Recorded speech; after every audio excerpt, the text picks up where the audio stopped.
กล่อง10,0002กล่อง15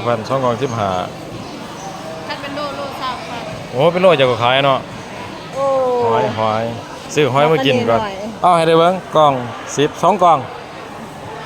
2กล่องเท่าไหร่15เอา2กล่องเมื่อเฮ็ดก่อยกินมาซื้อของซอยผู้สาวพี่น้องแฮ่ผู้สาวซอยน้องสาวบัดนั้นน่ะเด้ขายจะได้2กล่องโอ้เขาเอิ้นหมายยังวะดื่มซื้อบักเดือเด้อพี่น้องแซ่บเด้พี่น้องบักเดืออันนี้อยู่ตลาดบาดเมืองแสนเมืองโขงแข็งจะประซักบ้านเฮาเนาะมื้อนี้คนบ่หลายเด้อทุกคนเด้อคนน้อยหน่อยเนาะมื้อนี้เนาะมื้อ14ค่ำเด้อนี่บรรยากาศ14ค่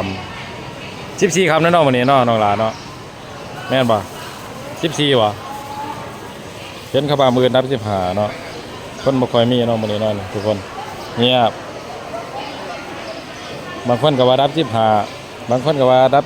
14ยังงงกับปฏิทินอยู่เอาหันเด้อเท่าไรเด้อจ่ายเงินให้น้องเพิ่นก่อนเอาทอนมา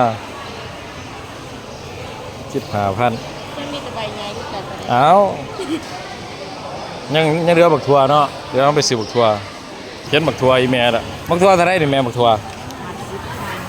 โอ้บักทั่วแพงเด้อทุกคนเด้อเป็นราคาขึ้นเด้อจึกจะรับเขามาขายมัด10,000มาให้แน่แม่มัดหนึ่งอุปกรณ์เครื่องก้อยมีอย่างเนี้ยไปไทย FC เบิ่งนี่ก็ไทยเอาเจ้าเด้อ FC ข่อยเขาเบิ่งนี่คนบ้านหินสิวเด้อพี่น้อง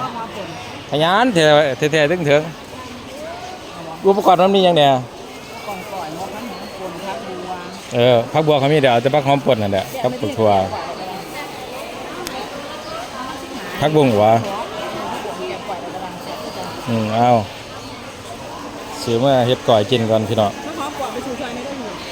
ถ้าได้แม่ร่วมเบิดแม่นจักพัน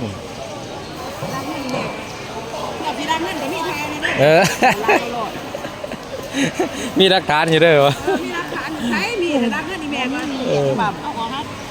ใช่อยากกินก่อยหอยพี่น้องบ่ได้กินโน่นเลยก่อยหอยบ่แถมให้ได้ว่าลูกค้าขาประจำเท่าไหร่พอดี15,000แม่ตัวว่าโอเคอ้าว